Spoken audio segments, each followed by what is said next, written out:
कांचन राधे वृंदावनेश्वरी वृषभानुसुते देवी प्रणमामि हरिप्रिये वाञ्छाकल्पतरुभ्यश्च कृपा सिन्धुभ्य एव च पतितानां पावनेभ्यो वैष्णवेभ्यो नमो नमः। जय श्री कृष्ण चैतन्य प्रभु नित्यानंद श्री अद्वैता गदाधारा श्रीवासादि गौर भक्त वृंदा हरे कृष्णा कृष्णा कृष्णा हरे हरे हरे रामा राम राम हरे हरे मत्समो नास्ति पापात्मा न पराधी च कश्चन परिहारेऽपि लज्जा मे किं ब्रुवे पुरुषोत्तमा युवतीनां यथा यूनि यूनां च युवतौ यथा मनोभिरमते तद्वन्मनो मे रमतां त्वयि भूमौ स्खलितपादानां भूमिरेवावलम्बनं त्वयि जाता परादानां त्वामेव शरणं प्रभो गोविन्दवल्लभे राधे प्रार्थये त्वमहं सदा त्वदीयं इति जानातु गोविन्दो मां त्वया सह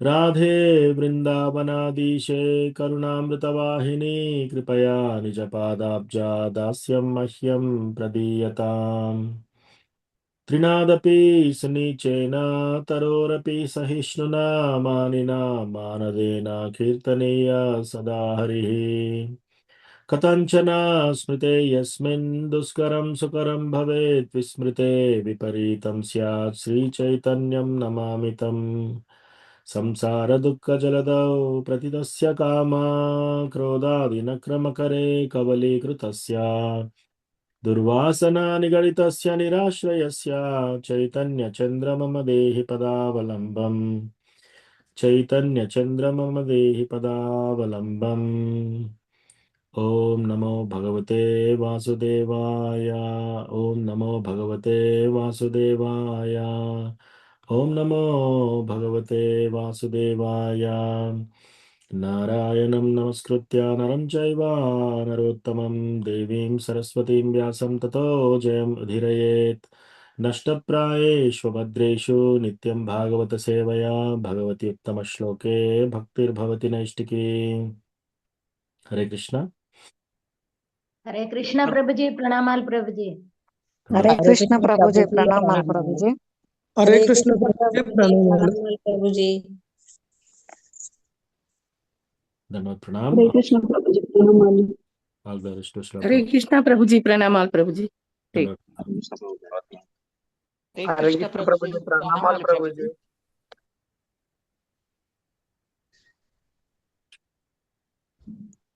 हरे कृष्ण प्रभु जी प्रणाम प्रभु जी। ధన్యవాद ప్రణామ్. సో మీరందరూ వైష్ణవులు, సో కృష్ణ కథ వినడానికి వచ్చారు. మీ అందరికీ నా యొక్క ధన్యవాద ప్రణామాలు. మనకి ఈ అవకాశం ఇచ్చిన ఇస్కాన్ వరంగల్ మేనేజ్మెంట్కి, His Grace Shadbhuja Gauranga Prabhu, His Grace Dameshwara Dharmeshwara ప్రభుకి నా యొక్క ధన్యవాద ప్రణామ్స్. సో ప్రతిరోజు భాగవతం చదువుకోవడం అనేది అది చాలా చాలా ఆస్పీషియస్, చాలా చాలా అదృష్టమైన విషయం. సో ఈరోజు మనకు అసైన్ చేసిన శ్లోక వచ్చేసి శ్లోకం మూడో స్కందము 3వ చాప్టర్ 4వ వర్స్ అన్నమాట. 3, 3, 4. ఎవరన్నా ఒక డివోటీ కాలం రిపీట్ చేయండి. కకుద్మినో విద్ధనశోధమిత్వా కకుద్వినో విత్తనశోధమిత్వా స్వయంవరేణాగ్నజితిమువాహ స్వయంవరేనాగ్నజితిమువాహ తద్భగ్నమానానపి గృధ్యతోజ్ఞాన్ తద్భగ్నమానానపి గృధ్యదో అజ్ఞాన్ జగ్నే క్షతశస్త్రభృతः స్వశస్త్రై జగ్నే క్షతః శస్త్రభృత స్వశస్త్రై కకుద్మినో విద్దనశోధమిత్వా కకుద్మినో విత్తనశోధమిత్వా स्वयंवरेणाग्नजितिमुवाह स्वयंवरेनाग्नजितिमुवाह तद्भग्नमानानपि गृध्यतोऽग्न्यान् तद्भग्नमानानपि गृध्वदोग्न्यान् जग्ने क्षतशस्त्रभृतः स्वशस्त्रैः जज्ञे क्षतशस्त्रभृतः स्वशस्त्रैः ककुद्मिनो विद्दनशो दमित्वा ककुद्बिनो विद्दनसो दमित्वा स्वयंवरेणाग्नजितिमुवाह स्वयंवरेनाग्नजितिमुवाह तद्भग्नमानानपि गृध्यतोऽग्न्यान् तद्भग्नमानानपि गृध्यदोग्न्यान् जग्ने क्षतशस्त्रभृतः स्वशस्त्रैः जज्ञे क्षतशस्त्रभृतः स्वशस्त्रैः థ్యాంక్ యూ మాతాజీ మిగతా devotees Thank you, Prabhuji. Hare Krishna. Hare Krishna Prabhu. చదవచ్చు. ककुद्दिनो विद्दनसोदमित्वां स्वयंवरेणाग्नजितिमुवाहां तद्भग्नमानापि दृध्यतोऽग्न्यान् जज्ञे क्षतः शस्त्रभृतः स्वशस्त्रैः. Thank you, Prabhu. Hare Krishna Prabhuji ప్రణామాలు. వకుద్మినో అవిద్దనాసోధమిత్వా స్వయంవరేనాగ్నజితి మామువాహ తద్భగ్నమానానపి గృధ్యత అజ్ఞాన్ జగ్నే అక్షతః శస్త్రభృతః స్వశస్త్రహై. హరే కృష్ణ. హరే కృష్ణ ప్రభుజీ ప్రణామాలు. కుగుద్మీనో విద్దనసోదమిత్వా స్వయంవరేణాగజితిమువాహ తద్భగ్నమానాపి గృధ్యతోజ్ఞాన్ జగ్నే క్షతః శస్త్రభృతః స్వశస్త్రైః. హరే హరే కృష్ణ ప్రభుజీ కృష్ణ ప్రభు. ప్రణామాలు. కుకుద్మినో అవిద్యనసో దమిత్వా స్వయంవరేనాగ్న జితిమువాహ తద్భగ్నమానానపి ధృత్యతో అజ్ఞాన్ జగ్నే అక్షతః శస్త్రభృతః స్వశస్త్రైః. హరే కృష్ణ ప్రభు. హరే కృష్ణ ప్రభు. కకుద్మినో విద్దనసో దమిత్వా స్వయంవరేనాగ్నజితమువాహ తద్భగ్నమానానపి గృధ్యతోజ్ఞాన్ జిజ్ఞే క్షతశస్త్రభృతः స్వశస్త్రైః. హరే కృష్ణ ప్రభు. हरे कृष्ण प्रभु जी प्रणाम. ककुद्मिनो विद्यनसोदमित्वा स्वयंवरेणाग्नजितिमुवाह तद्भग्नमानानपि गृध्यतोऽज्ञान् जग्ने क्षतशस्त्रभृतः स्वशस्त्रैः. हरे कृष्ण प्रभु जी.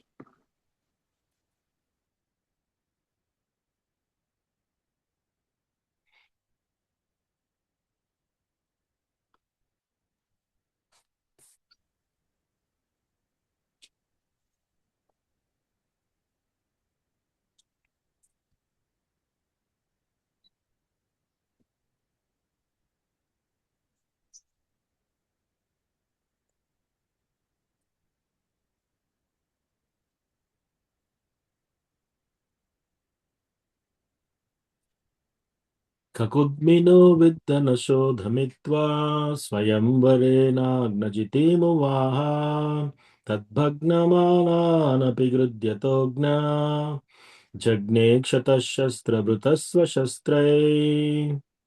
Translation and purport by His Divine Grace A.C. Bhaktivedanta Swami Srila Prabhupada. Srila Prabhupada ki jai. ముక్కు త్రాడు వేయనటువంటి 7 వృషభములను కొనుట ద్వారా భగవానుడు నాగ్నజితి స్వయంవరమున పొందెను.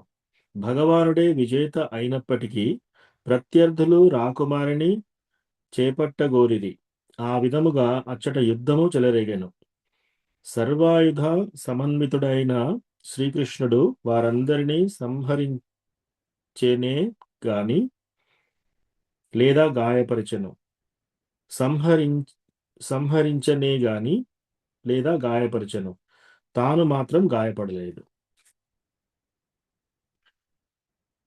సో ఈరోజు మనకు ఈ శ్లోకము మనం ఎక్కడి నుంచి ఎక్కడికి వచ్చాము. సో బేసికల్లీ మనము కథ ఫాలో అవుతుంటే గుర్తుంటే మనకి మనము ఏం చూసాము. సో విదురుడిని పిలిపిస్తాడు ధృతరాష్ట్రుడు. సో ధృతరాష్ట్రుడు విదురుడిని పిలిపించేసేసి ఇప్పుడు ఏం చేయాలి, యుద్ధము స్టార్ట్ అయ్యేటట్టుంది, మనం ఏం చేయాలి అని అడుగుతున్నప్పుడు సో అప్పుడు ధృతరాష్ట్రునికి సలహా ఇస్తున్నాడు విదురుడు. వాళ్ళ రాజ్యాన్ని మీరు అనవసరంగా దోచుకున్నారు, వాళ్ళ రాజ్యాన్ని మీరు వారికి ఇచ్చేసేయండి అని. అప్పుడు దుర్యోధనుడు చాలా కోపంగా లేచి అతి దారుణంగా దూషిస్తాడనమాట. సో దూషించినప్పుడు ఆ నువ్వు మా కొలువులో ఉంటున్నావు, మేము పెట్టింది తింటున్నావు, అట్లాగే పాండవుల సైడ్ మాట్లాడుతున్నావు, నిన్ను జస్ట్ నీ యొక్క ఊపిరితోనే వదిలేస్తున్నాను నేను అని చెప్పేసి చాలా దారుణంగా దూషిస్తే అప్పుడు ఆయన ఇమీడియట్లీ ఏం చేస్తాడు, ఇదే మంచి అవకాశం అని చెప్పేసి ఆయన యాక్చువల్లీ ప్రైమ్ మినిస్టర్. ఇప్పుడు ఇండియాలో ప్రైమ్ మినిస్టర్ అంటే ఎంత వాల్యూ ఉంటుంది, ఎంతో పెద్ద భవనం ఉంటుంది, ఎంతో పలుకుబడి ఉంటుంది, అవన్నీ ఉంటాయి. సో విదురుడు కూడా మామూలు మనిషి కాదు, ప్రైమ్ మినిస్టర్, ఆయనే ముఖ్యమంత్రి. సో ఆయనే ఇప్పుడు ఏమనుకుంటున్నాడు, ఇది సరైన సమయం అని చెప్పేసి అక్కడి నుంచి వెళ్ళిపోతాడనమాట. సో మళ్ళీ మనం ఇంత ముందు క్లాస్లో చాలాసార్లు విన్నాము, ఎప్పుడైనా ఐదర్ భగవంతుని దూషణ కానీ, శాస్త్ర దూషణ కానీ, వైష్ణవ దూషణ ఎక్కడైనా జరుగుతుందనుకో, మనం అక్కడి నుంచి ఇమీడియట్గా వెళ్ళిపోవాలి. సో అది అన్నిటికంటే ఈజీ మెథడ్. వేరే మెథడ్స్ కూడా ఉన్నాయి, కానీ అన్నిటికంటే ఈజీ మెథడ్ ఇది. సో అక్కడ ఇమీడియట్గా ఆయన ధనుర్బాణాలు అవన్నీ వదిలేసేసి వెళ్ళిపోతాడు అక్కడి నుంచి. సో ఆయనకు కూడా ఫ్యామిలీ ఉంది, ఇవన్నీ ఉన్నారు, అయినా కూడా ఇదే మంచి సమయం అని చెప్పేసి తీర్థయాత్రలకు వెళ్తాడు. సో వెళ్తూ అన్ని రకాల టెంపుల్స్, అన్ని రకాల తీర్థాలు దర్శనం చేసుకుంటూ వచ్చి ఉద్ధవుని కలుస్తాడనమాట. సో ఉద్ధవుని కలగానే ప్రశ్న అడుగుతాడనమాట, కృష్ణ ఎలా ఉన్నాడు. సో ఇమ్మీడియట్లీ కృష్ణని తలుచుకోగానే ఉద్ధవ ఏం చేస్తాడు, ఒక ముహూర్తం అంటే ఒక 45 నిమిషాలు 45 నిమిషాల పాటు ఆయన కళ్ళలో నుంచి నీళ్ళు వస్తూ ఆయన వెంట్రుకలన్నీ నిలబడిపోయి ఎంతో ఆనందంతో ఆయన కొద్దిసేపు మాట్లాడలేకపోతాడనమాట. ఆయన కంఠం కూడా సహకరించదు. సో 45 నిమిషాల తర్వాత తేరుకుంటాడు. ఈ లోపు ఈయనకు అర్థమవుతుంది అనమాట విదురుడికి, ఆహా ఎంత శుద్ధ భక్తుడు, కృష్ణ భగవాన్ శుద్ధ భక్తుడు అని చెప్పేసి. సో ఆ తర్వాత ఉద్ధవుని ఈ యొక్క సిచ్యువేషన్ అర్థమైంది. తర్వాత క్వశ్చన్స్ అన్ని అడుగుతున్నాడు అనమాట. అందరూ ఎలా ఉన్నారు, కృష్ణ ఎలా ఉన్నాడు, బలరాం ఎలా ఉన్నాడు, యదూస్ ఎలా ఉన్నారు, వాసుదేవుడు, ప్రద్యుమ్న, ఉగ్రసేన, సాంబ, యూధాన, అక్రూర, దేవకి, వీళ్ళందరూ ఎలా ఉన్నారు, ఒకరి తర్వాత ఒకరు అన్ని కనుక్కుంటున్నాడు అనమాట. తర్వాత కురువంశము, పాండవాసు, కుంతి మహారాణి ఎలా ఉంది, ఇవన్నీ తర్వాత బాధపడుతున్నాడు అనమాట. ధృతరాష్ట్రుని గురించి కూడా బాధపడుతున్నాడు. సో ఇట్లా ఇవన్నీ అడిగిన తర్వాత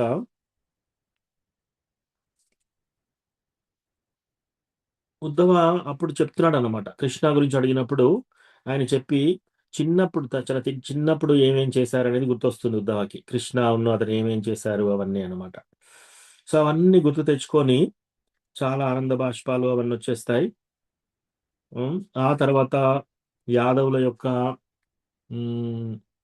దురదృష్టం ఏంటంటే వాళ్ళ కుటుంబంలో, వాళ్ళ కులంలో కృష్ణ జన్మించినప్పటికీ కూడా వాళ్ళు దేవాది దేవుడని తెలుసుకోలేకపోయినారు, ఎంత దురదృష్టవంతులు అని ఆ విధంగా అనుకుంటాడు. ఆ తర్వాత భగవంతుని యొక్క సుందరమైన రూపాన్ని ఆయన తలుచుకుంటాడు. ఆ తర్వాత ఆయన యొక్క అందము అవన్నీ చూసి గోపీస్ కూడా అబ్జర్వ్ అయిపోయారు ఈ కృష్ణ భగవానుడి యొక్క అందం చూసి, ఆయన మీద ప్రేమతోటి. ఇవన్నీ ఆలోచించి ఆ తర్వాత కృష్ణ అసలు ఇక్కడికి ఎందుకు వస్తాడు, అతను జన్మించవలసిన అవసరం లేదు, కానీ ఇట్లా ఎందుకు తీసుకుంటున్నాడు. తర్వాత కృష్ణ బృందావన్ నుంచి మథురకు వెళ్ళినాక అక్కడ పేరెంట్స్కి ఇద్దరికి నేను మీకు దూరంగా వెళ్ళాను. ఓ దేవకి వసుదేవ వాళ్ళిద్దరితో మాట్లాడుతున్నాను అనమాట. నేను ఇలా దూరంగా వెళ్ళాను కంసుని యొక్క భయంతో. ఇవన్నీ చూసి ఈయన కూడా బెవిల్డర్మెంట్ అవుతుంది అనమాట. దేవాది దేవుడు అన్ని చేయగలుగుతాడు, మరి ఇక్కడ చూడండి భయంతో బృందావనం నుంచి అక్కడికి వెళ్ళిపోయాడు. ఇవన్నీ ఎట్లా అవుతాయి?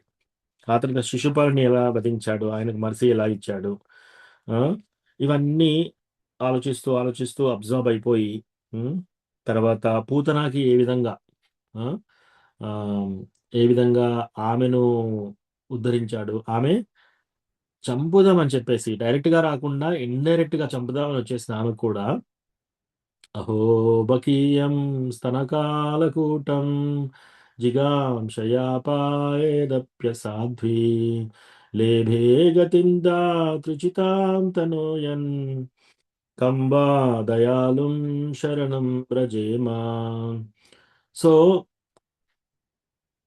ఆ బకి ఒక సిస్టర్ అయిన ఈ పూతన, బకాసురుడి యొక్క సిస్టర్ అయిన ఈ పూతన, ఆమె స్తనకాలకూటం, ఆమె స్తనాల పైన కాలకూట విషం రాసుకొని అందరి పిల్లల్ని చంపి వాళ్ళ రక్తం తాగుతూ వెళ్తుంది, ఒక తల్లి రూపం తీసుకొని. ఆమె పాలు తాగేసి ఆమె యొక్క ప్రాణాలు తీసేసి ఆ కృష్ణ ఏమిచ్చాడు, ఆమెకి ఏం పొజిషన్ ఇచ్చాడు? చంపడానికి వచ్చిన ఆమె కూడా నాకు సర్వ్ చేసింది కదా, ఆమె దగ్గర నేను పాలు తాగాను కదా అని చెప్పేసి గోలోక బృందావనంలో తల్లి పోస్ట్ ఇచ్చాడు అనమాట కృష్ణ. ఇంకా ఇంతకంటే దయాళుడు ఇంకెవరైనా ఉంటారా? అసలు ఇంకెవరన్నా? సో ఇదంతా తలుచుకుంటున్నాడు అనమాట. ఆ తర్వాత వ్రజాలో బృందావన్ ధామ్లో కృష్ణ భగవానుడు ఏ విధంగా పాస్ టైమ్స్ చేశాడు, ఆయనే పుట్టుక ఎలా జరిగింది, ఆ తర్వాత మథుర నుంచి బృందావన్ ఎలా వెళ్ళాడు, వ్రజలో ఎటువంటి పాస్ టైమ్స్ చేశాడు, చిన్నగా ఉన్నప్పుడు ఎంతమంది డీమన్స్ని చంపాడు, తర్వాత ఆయన పిల్లల గోవుతో ఆడుతూ పాడుతూ అందరితో ఎలా ఉన్నాడు, రకరకాల ఆ, రకరకాల రాక్షసులని వీళ్ళని ఎలా చంపాడు, తాలియా మీద ఎలా డాన్స్ చేశాడు, గోవర్ధన గిరి ఎలా ఎత్తాడు, రాసలు ఎలా చేశాడు, ఇవన్నీ చే- ఇంకా తలుచుకుంటున్నాడు అనమాట. ఇవన్నీ తలుచుకుంటూ చెప్తున్నాడు. తర్వాత ఉద్ధవ ఇంకా నరేట్ చేస్తున్నాడు అనమాట. ఇంకా కృష్ణ భగవాన్ యొక్క ఎడ్యుకేషన్, మ్యారేజెస్ ఎలా అయ్యాయని, అది ఇప్పుడు మనం 3వ చాప్టర్లోకి అడుగు పెట్టామన్నమాట. 3వ చాప్టర్లో మెయిన్లీ బృందావనంలో కృష్ణ భగవానుడు ఎటువంటి లీలలు చేశాడనేది ఇక్కడ చెప్తున్నారు. సో ఫస్ట్ కంసాని ఎలా చంపాడు, చంపిన తర్వాత కంసుడి యొక్క బాడీని కంసాను చంపి కృష్ణ ఎలా వస్తాడు, వచ్చిన తర్వాత అక్కడ కువలయపీడ ఏనుగు పెడతారనమాట. చాలా మదమెక్కిన ఏనుగు, ఎంతో బలమైన ఏనుగు. ఓకే, అక్కడ ఒక ధనస్సు పెడతాడు. ఆ ధనస్సు ఎవరు లేపలేదు. సో కృష్ణ వెళ్తూ వెళ్తూ ఆ కువలయపీడ ఏనుగు వస్తుంది అనమాట. ఏనుగు వస్తుంటే దాన్ని చంపేస్తాడు. చంపేసిన తర్వాత మళ్ళీ లోపలికి వచ్చేసి ఆ బాణము అది విరిచేస్తాడు. విరిచేయగానే అప్పుడు అర్థమైపోతుంది అనమాట, ఎవరైతే ఇక్కడ బాణం విరిచారో అప్పుడు ఇంకా కంసుడికి ఇంకా తన చావు దగ్గరలో ఉందని అర్థమవుతుంది అనమాట. కంసుడికి చాలా భయంగా ఉంది ఇంకా. సో అక్కడ పెద్ద పెద్ద బాగా కండలు తిరిగి ఉన్న పెద్ద పెద్ద శూరులు, వీరులను పెట్టారనమాట అక్కడ. ఏది కుస్తీ పట్టడానికి. అందులో వీళ్ళిద్దరిని పెట్టారు, కృష్ణ బలరాం. వీళ్ళిద్దరు ఎంత అప్పుడు? 11.5 సంవత్సరాలు. 11 సంవత్సరాల పిల్లలు ఎలా ఉంటారు, ఎంత సున్నితంగా ఉంటారు. సో వీళ్ళపైకి అతి దారుణమైన కుస్తీ పోటీలు పెట్టాడు అనమాట. సో అందరినీ వాళ్ళని సంహరించిన తర్వాత ఎక్కడో పైన మెట్లు చాలా ఉండి పైన కొంచుతాడు కంస. అప్పుడు కృష్ణ డైరెక్ట్ గా జంప్ చేసి అక్కడి నుంచి జుట్టు పట్టేసి కిందికి లాక్కొని వస్తాడు అనమాట, కింద పడేస్తాడు. ఏది అక్కడి నుంచి కింద పడతాడు. కింద పడ్డ తర్వాత ఆయన ఛాతీ మీద ఎక్కేసి ఆయనను కొట్టి చంపుతాడు. చంపిన తర్వాత అందరికి ఇంకా భయం ఉంది, కంసుడు చనిపోయాడా లేదా. ఎందుకంటే కంసుడు ఎంత బలవంతుడంటే ఈ కూలబీడ ఏనుగుని కంసుడు లేపి ఇంకొక ఊర్లో విసిరేస్తాడు. విసిరేస్తే ఆ ఊరు రాజు, ఓ ఇంత బలవంతుడు నా అల్లుడు కావాలి అని చెప్పేసి వాళ్ళ కూతురునిచ్చి మ్యారేజ్ చేస్తాడు. అట్లా అన్నమాట. సో ఆ ఏనుగు అంత బలమైన మదమెక్కిన ఏనుగు, ఆ ఏనుగుని చంపాడు కృష్ణ ఆల్రెడీ. సో కంసుని చంపాడంటే అందరికి ఇంకా కొంచెం ఉంది. ఈవెన్ దేవకి వసుదేవుడు కూడా నిజంగా చచ్చిపోయాడు ఆ కంస. అప్పుడు కృష్ణ ఏం చేస్తాడు, ఆ కంసుని బాడీని ఇలా లాక్కుంటూ చనిపోయిన తర్వాత లాక్కుంటూ తీసుకెళ్తాడు. ఎట్లా అయితే లాక్కుంటూ తీసుకెళ్లాడో అక్కడంతా ఒక కెనాల్ లాగా ఫామ్ అయిపోయింది అనమాట. ఇప్పటికి కూడా బృందావన్ వెళ్తే అక్కడ ఇవన్నీ చూడొచ్చు, మథురకు వెళ్తే. ఆ తర్వాత ఎడ్యుకేషన్. సో కృష్ణ భగవానుడు సాందీపని ముని దగ్గర ఇప్పుడు విద్య నేర్చుకుంటున్నారు. ఆ తర్వాత ఇక కంసుడి మరణం తర్వాత ఇప్పుడు దేవకి వసుదేవులకు వస్తారు. ఇంటికి రాగానే ఇన్ని రోజులు మీరు అక్కడ ఆ, రేపల్లెలో ఉన్నారు, ఇది మన బృందావన్లో. సో చిన్నప్పటి నుంచి స్కూల్కి వెళ్ళి చదువుకోలేదు, ఆ, నీకు నువ్వు మంచిగా చదువుకోవాలని చెప్పేసి ఇప్పుడు కృష్ణ బలరాంని స్కూల్కి పంపిస్తారనమాట. సో స్కూల్లో సాందీపని ముని దగ్గర ఎడ్యుకేషన్. సో అక్కడ ఏంటి 64 విధాల విద్యలన్నీ నేర్చుకుంటాడు అనమాట. కొన్ని కొన్ని విద్యలు ఎలా ఉన్నాయంట, సంగీత విద్య, తర్వాత మ్యాథమెటిక్స్, ఏది ఏ విద్యలు ఉన్నాయో అవన్నీ చాలా ఫాస్ట్గా నేర్చుకున్నారు వీళ్ళు. ఉం? అందులో ఒకటి ఆశ్చర్యమైన విద్య ఏంటంటే చేతిలో ఇలా పిడికలు బిగించేసి దాని లోపల ఏముందో చెప్పండి అంటే అది చెప్పాలన్నమాట. ఆ విద్య కూడా నేర్చుకున్నారు వాళ్ళు. సో అట్లా రకరకాల విద్యలన్నీ నేర్చుకున్న తర్వాత ఉం, అదంతా అయిపోయినాక గురు దక్షిణగా మేము ఏమి ఇవ్వాలని సాందీపని మునిని అడిగితే సాందీపని ముని ఇంకా ఆలోచిస్తున్నాడు అనమాట. అప్పుడు అతని భార్య అయిన ఆమె వచ్చేసి అడుగుతుందన్నమాట, మన కుమారుడు చనిపోయాడు కదా కొడుకు, సో కృష్ణ బలరాం వీళ్ళు ఎలాగో దేవాదులు దేవులు అంటున్నారు కదా, సో మన చనిపోయిన కొడుకుని తీసుకురమ్మని చెప్పండి. సో అప్పుడు అట్లా అంటే నిజంగా వెళ్తాడు. వెళ్ళి స్వర్గ నరక ఇవన్నీ సముద్రంలోకి వెళ్ళి నరకలోకానికి వెళ్ళి అవన్నీ చేసి మొత్తానికి వాళ్ళ పిల్లల్ని తీసుకొచ్చి మళ్ళీ అప్పచెప్తారు, చనిపోయిన వాళ్ళని కూడా. ఇదంతా చేసిన తర్వాత రుక్మిణిని ఎలా కిడ్నాప్ చేశాడు శిశుపాలుడి దగ్గర నుంచి. సో శిశుపాలుడి సో సో యా శిశుపాలుడు పెళ్లి చేసుకుందామని ప్లాన్ చేస్తున్నాడు. ఈ రుక్మిణి దేవి యొక్క అన్న, ఆయన పేరు రుక్మి. రుక్మికి ఏమనింది ఐడియా, ఈ రుక్మిణిని శిశుపాలుడికి మ్యారేజ్ చేయాలని చెప్పేసి. తండ్రికి కూడా నచ్చదు, కానీ ఇంకా ఈ ఫ్యామిలీలో ఇతను చాలా రాక్షసుడు. సో ఈయన గట్టిగా చెప్తాడు అనమాట. సో ఇప్పుడు ఆమె ఏం చేస్తుంది, లేఖ రాస్తుంది, ఓ కృష్ణ నేను మీకు నిజంగా యోగురాలను అయితే నన్ను కిడ్నాప్ చేయండి అని. ఎక్కడ కిడ్నాప్ చేయాలని డీటెయిల్స్ అన్ని రాస్తుంది అనమాట. రాసి ఒక బ్రాహ్మణకి ఇచ్చేసి పంపిస్తుంది. కృష్ణ లెటర్ అంతా చదివేసి నెక్స్ట్ డే ఎట్లాగూ ఇంకా ఆ రోజు మ్యారేజ్ కాబట్టి శిశుపాలుడు తర్వాత ఈ అందరూ ఆయన అనుచరులు అందరూ కూడా వచ్చేసి అక్కడ అసెంబ్లీ అయిపోయి వాళ్ళ యొక్క భటులతో పాటు రెడీగా ఉంటారనమాట. సో ఇప్పుడు మీరు చూస్తే ఇంతకు ముందు లైఫ్లో త్రేతాయుగంలో రామచంద్ర లేనప్పుడు, సీతామాత ఒక్కటిగా ఉన్నప్పుడు రావణాసురుడు వచ్చేసి ఏం చేశాడు, మారువేషంలో వచ్చేసి సీతామాతని అపహరించిపోయాడు. అదే శిశుపాలుడు ఇప్పుడు ఏమయ్యాడు, సారీ అదే రావణాసురుడు ఇప్పుడు శిశుపాలుడు అయ్యాడు. అదే రామచంద్ర ఇప్పుడు కృష్ణ. సో ఇప్పుడు కృష్ణ ఎలా కిడ్నాప్ చేశాడు, శిశుపాలుడు మళ్ళీ మ్యారేజ్ చేసుకుందాం అని అనుకుంటున్నాడు. రుక్మిణికి ఇష్టం లేదు. అతను లేనప్పుడు మారువేషంలో వచ్చి కిడ్నాప్ చేశాడా, అతను ఉన్నాడు, ఆయన భటులందరూ ఉన్నారు, ఆయన స్నేహితులందరూ ఉన్నారు, అందరూ భటులు ఉన్నారు, అయినా కృష్ణ వచ్చాడు. వాళ్ళందరి ముందట ఆమె చేయి పట్టుకొని రథాన్ని ఎక్కించేసేసి వాళ్ళందరినీ ఓడించి మరీ తీసుకెళ్ళాడు. సో అది కృష్ణ అంటే. కృష్ణలీలలో అన్ని డైరెక్ట్. ఇంకా కృష్ణలీలలో ఇంకా ఏది ఏదైనా ఎవరైనా బృందావనంలో చూసారా, ఏదైనా ఆయుధం పట్టుకొని చంపాడు ఎవరినన్ను? భూతరాన్ని ఎలా చంపాడు, పాలు తాగుతూ పూతను చంపాడు. సో అట్లా. సో ఏ రాక్షసునైనా చూడండి జస్ట్ చేతులతో చంపేశాడు అనమాట.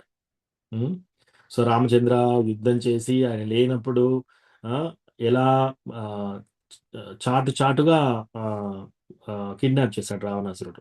కానీ ఇక్కడ డైరెక్ట్గా కృష్ణ చూడండి ఎలా చేశాడు అనేది లీల. సో ఆ తర్వాత ఇప్పుడు ఈ రోజు శ్లోకానికి వచ్చారనమాట. ఇంకా ఆయన ఉద్ధవ తలుచుకుంటున్నాడు అనమాట. ఇదంతా రుక్మిణి తలుచుకున్న తర్వాత ఇప్పుడు ఉద్ధవ చెప్తున్నాడు, ఆయన ముందు తలుచుకున్న తర్వాత చెప్తున్నాడు అనమాట. కకుద్మినో విద్ధన శోధమిత్వా స్వయంవరేనాగ్నజితీమువాహ తద్భగ్నమానానపి గృధ్యతోజ్ఞాన్ జగ్నే క్షతశస్త్రభృతస్వశస్త్రే. ఒకానొక కాలంలో అప్పుడు ఒక రాజ్యం ఉంది. అదేంటి? అయోధ్య. కౌసల రాజ్యం. సో కౌసల రాజ్యంలో అయోధ్య ఒక పట్టణం. ఆ పట్టణంలో ఆ రాజు పాలిస్తున్నాడు. అతని పేరు నగ్నజిత్. ఆ రాజు పేరు నగ్నజిత్. సో ఆ నగ్నజిత్కి ఒక కూతురు ఉంది. ఆ కూతురు పేరు సత్య. సో నగ్నజిత్ యొక్క కూతురు కాబట్టి నగ్నజితి అని కూడా పిలుస్తారనమాట ఆమెని. సో అయితే ఈ నగ్నజితి ఆమె ఆమె యవ్వన వయసుకు వచ్చేసింది. పెళ్లి స్టేజ్కి వచ్చేసింది. తండ్రి ఏం చేస్తున్నాడు? నా కూతురిని ఎవరైనా పెళ్లి చేసుకోవాలనుకుంటే ఉమ్, ఈ యొక్క 7 బుల్స్ ఉంటాయి అక్కడ. బుల్స్ అంటే ఏమంటారు ప్రభు? ఎద్దులు. ప్రభు 7 ఎద్దులు ఉంటాయి అన్నమాట. ఆ 7 ఎద్దులు ఇంకా వాటికి నోస్ పియర్సింగ్ చేయలేదన్నమాట. నోస్ పియర్సింగ్ అంటే వాళ్ళకి ముక్కు కుట్టడం ఇంకా ముక్కు కుట్టడం కాదు, ముక్కు అది చేయలేదు, పియర్స్ చేయలేదు ఇంకా. సో యూజువల్గా ముక్కుతాడు వేయలేదన్నమాట. సో అది వేయకపోతే ఏమవుతుంది? చాలా పౌరుషంగా ఉంటాయి అవి. ఉమ్, సో చాలా పౌరుషంగా ఉంటాయి అవి. వాటిని కంట్రోల్ చేయడం చాలా చాలా కష్టం అన్నమాట. సో అట్లాంటి 7 ఎద్దులని ఇంకా వాటికి ముక్కు తాడు కూడా వేయలేదు. ముక్కు తాడు వేస్తే ఏమవుతుంది? ఇంకా అది కంట్రోల్‌లో ఉంటుంది. అనేది తాడు ఉంటుంది. ఆ తాడు పట్టగానే దాన్ని ముక్కు అంతా నొస్తుంది. కాబట్టి ఎద్దు ఏమి మనం చెప్పినట్టు వింటుందన్నమాట ఆ తాడు గుంజగానే. కానీ ఫస్ట్ టైము ఈ ఎద్దు పెరిగిన తర్వాత ఫస్ట్ టైం ఆ తాడు కట్టలేదనుకోండి, చాలా యాంగ్రీగా ఉంటుంది. చాలా చాలా కోపంగా ఉంటుంది. వాటిని హ్యాండిల్ చేయడం చాలా కష్టం. వాటి దగ్గరికెళ్తే పొడుస్తుంది లేదా తొక్కుతుంది అలా అన్నమాట. సో ఇట్లా చాలా బలమైన 7 ఎద్దులను ఉంటాయి. వాటికి ఇంకా ముక్కు తాడు కట్టలేదన్నమాట. సో ఈయన ఒక రూల్ పెడతాడు. ఎవరైతే ఈ 7 ఎద్దులకి ముక్కు తాడు బిగిస్తారో వాళ్ళకి నా కూతురునిచ్చి పెళ్లి చేస్తానని. సో అప్పుడు ఏంటి, ఇంకా యాదవాస్ అందరూ వాళ్ళు వీళ్ళు చుట్టుపక్కల రాజ్యంలో అందరూ ఈ నగ్నజీతి చాలా అందంగా ఉంది అని చెప్పేసి నేను పెళ్లి చేసుకోవాలని క్షత్రియులందరూ ఇంకా బలాబలాలు చూసుకోవాలని చెప్పేసి అందరు పోయి ఇందులో పోటీలోకి దిగుతున్నారు. దిగేసి అందులోకి దిగగానే ఇంకా ఆ ఎద్దును ట్రై చేసి ఆ తాడు బిగిద్దామనే వరకు అది పొడి చేస్తుంది లేదా తొక్కేస్తుంది అనమాట. అట్లా కొందరు చేతులు కాళ్ళు దెబ్బలు తగిలి అలా ఇలా పడిపోతున్నారు. సో ఇట్లా అయిపోయిన తర్వాత ఈ విషయం అంతా కృష్ణకు కూడా తెలుస్తుంది. ఉమ్, ఇంతలో ఆ సత్య ఎవరు? ఆ నగ్నజితి యొక్క కూతురు. ఆమె అనుకుంటుంది అనమాట, ఓ కృష్ణ, ఆమ్, నాకు కృష్ణ మీద కృష్ణతోని వివాహం చేసుకోవాలని ఆమెకు ఉంది.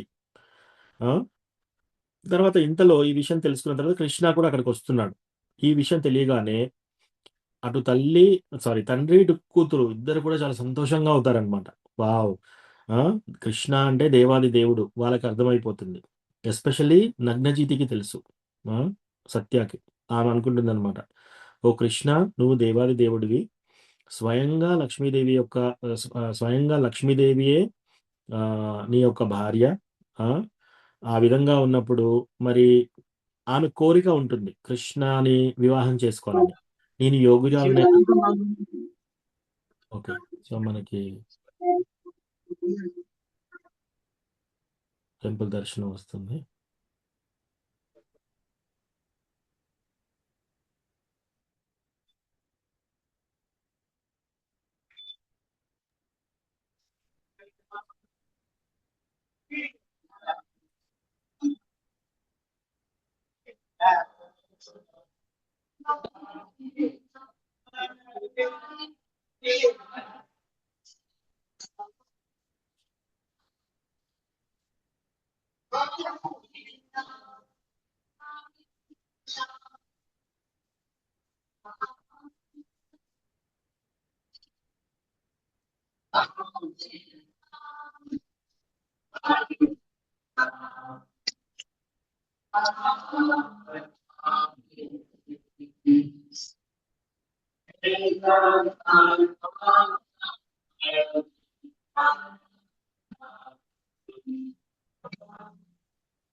శిల ప్రభుపాదికి జై.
की जय की जय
जय जगन्नाथ बलदेव सुभद्रा माई की जय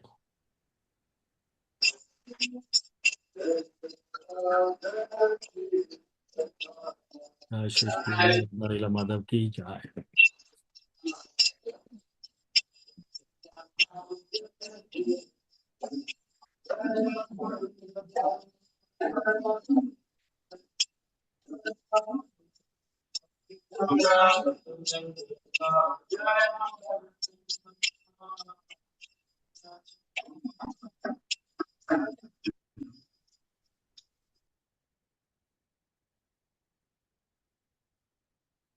హరే కృష్ణ. సో ఆ విధంగా ఈ నగ్న జీతి కృష్ణ అప్పటికి వస్తాడు. కృష్ణ వచ్చేసి ఆయన కూడా ఇది ఏంటో దీంట్లో పాల్గొనాలని చెప్పేసి ప్లస్ ఈమెను పెళ్లి చేసుకోవడానికి వస్తాడనమాట. ఈ విషయం తెలియగానే ఇమ్మీడియట్లీ నగ్నజిత్ చాలా చాలా ఎంతో మర్యాదతోటి ఎంతో పెద్ద అట్టహాసంగా వాళ్ళను కృష్ణని ఇన్వైట్ చేస్తాడు. ఆయన కూర్చొనే ప్లేస్ ఇస్తాడు. ఇచ్చేసి రకరకాలుగా మంచిగా సర్వ్ చేస్తాడనమాట తండ్రి. తర్వాత ఇప్పటికి సత్యకు అర్థమైపోతుంది కృష్ణ వచ్చాడు, ఈయన దేవాది దేవుడు, స్వయంగా లక్ష్మీదేవి యొక్క పతి. తర్వాత నన్ను ఇతను స్వీకరిస్తాడు లేడా, నా యొక్క నేను ఇన్ని జన్మల నుంచి చేసిన నా యొక్క భక్తి సరిపోతుందా లేదా అని చెప్పి లోపట చాలా ఆందోళనగా ఉంటుందన్నమాట. సో ఇంకా వివాహం కాలేదు ఆమెకి. సో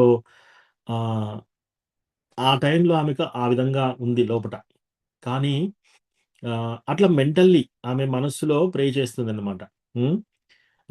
ఈ దేవాది దేవుడు అసలు నన్ను వరిస్తాడా, నన్ను యాక్చువల్ నేను సరిపోతానా ఇతనికి, ఈ భగవంతుడికి డైరెక్ట్గా శివుడు, బ్రహ్మ, ఇతరత్ర అందరూ దేవతలు వాళ్ళ ప్లేస్ నుంచి వచ్చేసి భగవంతుడికి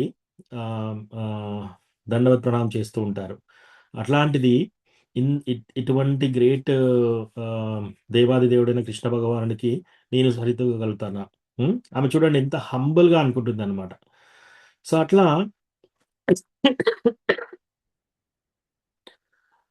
మన శిక్షాష్టకంలో గూడా చదువుతున్నాం గదా!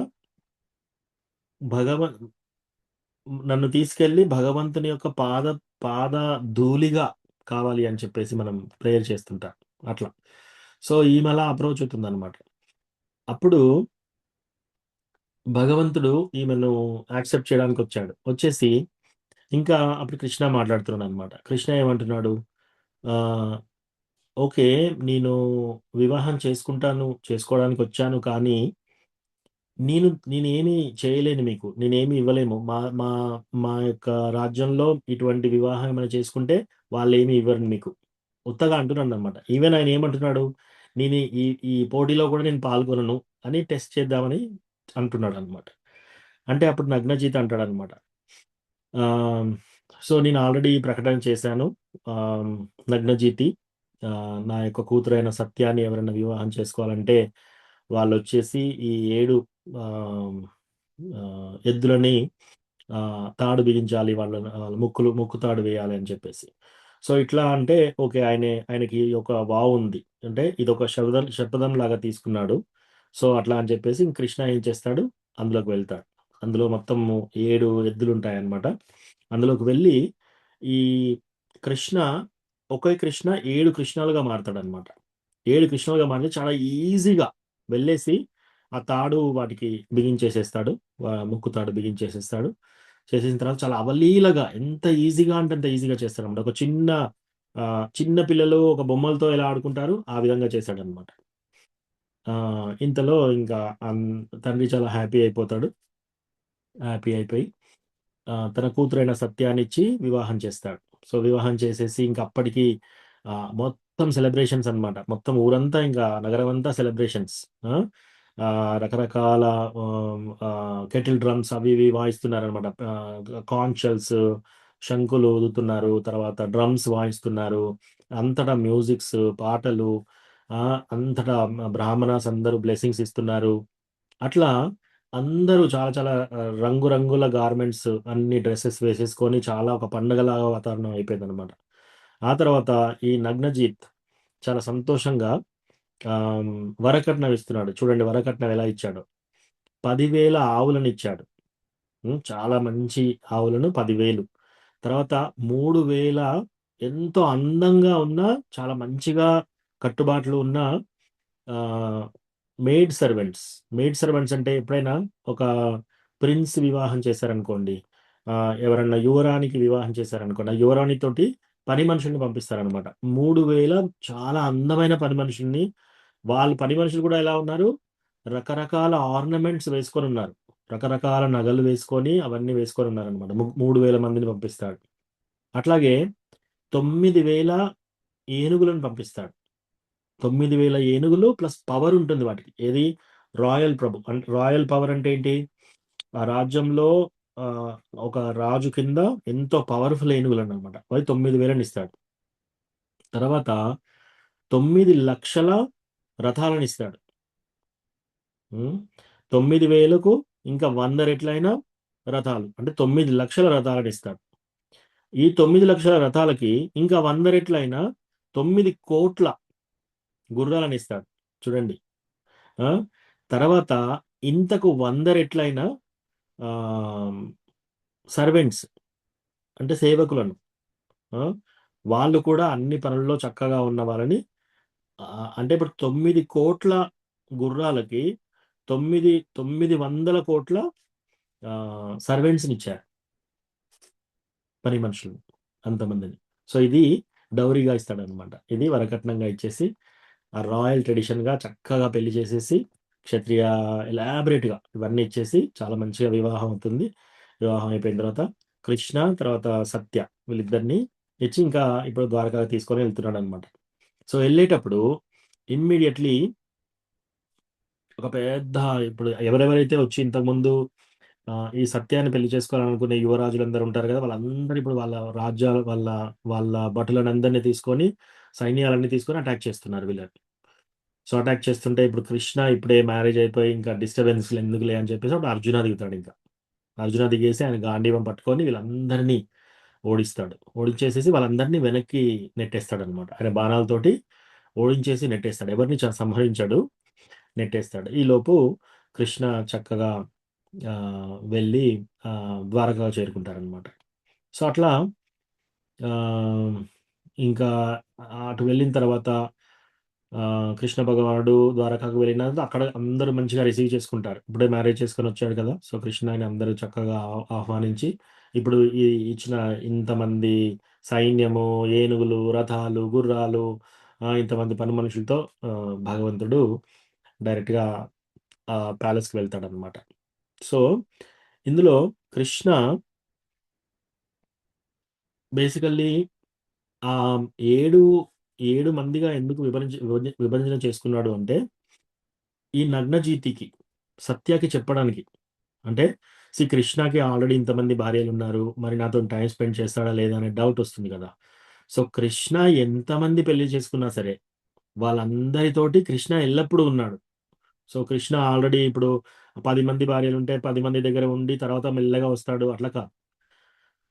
ఆయనకి ఎంతమంది భార్యలున్నారో అంతమంది కృష్ణలాగా విడిపోయి అంతమందితో సైమల్టేనియస్ ఒకేసారి వాళ్ళందరితో ఉన్నాడనమాట కృష్ణ.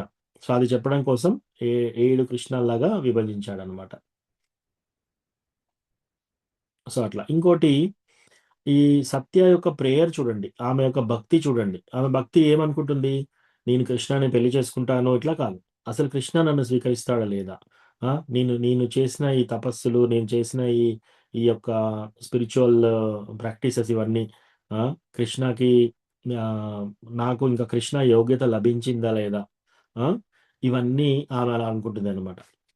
అనుకొని చాలా ఆమె ఒక్కతిగా ఉన్నప్పుడు ఆమె మనస్సులో ప్రేయర్ చేస్తుంది. ఓ కృష్ణ, నేను నన్ను యాక్సెప్ట్ చేస్తావా? డైరెక్ట్గా శివుడు, బ్రహ్మ వీళ్ళందరూ వచ్చి నీకు దండవత్ ప్రణామం చేస్తున్నారు. నేను చాలా ఇన్సిగ్నిఫికెంట్, నేను చాలా చిన్న డివోటీని, నన్ను స్వీకరిస్తావా నువ్వు అన్నట్టుగా, అట్లా అనమాట. సో దీంట్లో మనకు లెసన్ ఏంటి, ఎప్పుడు కూడా వినమ్రతా భావం అన్నిటికంటే ఇంపార్టెంట్ అనమాట. మనం ఎంత భక్తిలో ఉన్నా సరే, ఎన్ని జన్మల నుంచి భక్తి చేసినా సరే, మన మెయిన్ థింగ్ ఏంటి, ఓ కృష్ణ నన్ను నువ్వు యాక్సెప్ట్ చేస్తావా. ఇట్స్ నాట్ దట్ మనము ఎప్పుడైనా భక్తి చేయగానే ఒక 40 సంవత్సరాలు నేను హరికృష్ణ మహామంత్రం చాంటింగ్ చేస్తున్నాను, ఇంకా కృష్ణ గ్యారంటీ ఇంకా, అట్లా కాదు. సో కృష్ణ మనల్ని స్వీకరించేది లేదు, అది కృష్ణ చేతిలో ఉంది, మన చేతిలో ఏమీ లేదు. మన చేతిలో ఓన్లీ భక్తి అనేది చాలా ఇంపార్టెంట్గా, ఎంతో ప్రేమతోటి భక్తి చేయడమే మన చేతిలో. మనం భక్తి చేసిన తర్వాత మనల్ని స్వీకరిస్తాడా, ఈ జన్మలో స్వీకరిస్తాడా, ఇంకా కొన్ని కోటి జన్మల తర్వాత స్వీకరిస్తాడా, అది కృష్ణ ఇష్టం. సో మనం మట్టుకు ఓన్లీ భక్తి చేయాలన్నమాట. సో అట్లా ఈ నగ్నజీతి అయిన ఈమె సత్య ఈ విధంగా అనుకుంటుంది అనమాట.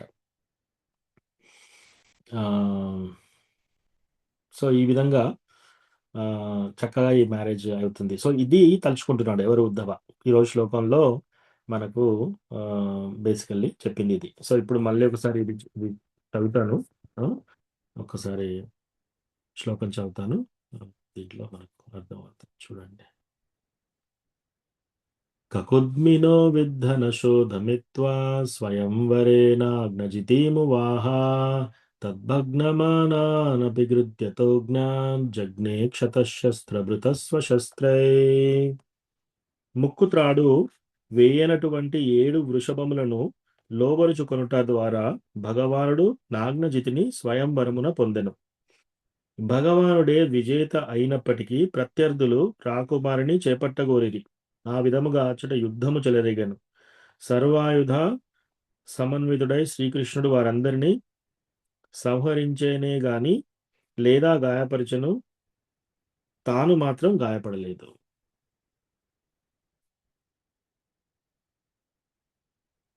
అది చెప్తున్నారు ఇక్కడ. ఓకే, సో అది ఈరోజు యొక్క క్లాసు. ఎప్పుడైనా ప్రశ్నలు ఉంటే తీసుకుందాం. హరే కృష్ణ. శ్రీల ప్రభుపాద్కి జై.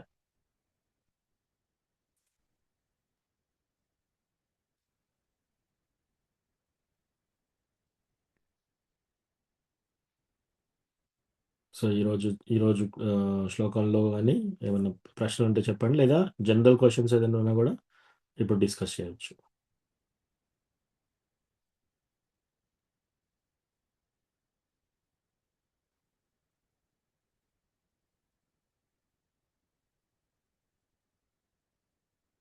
ఓకే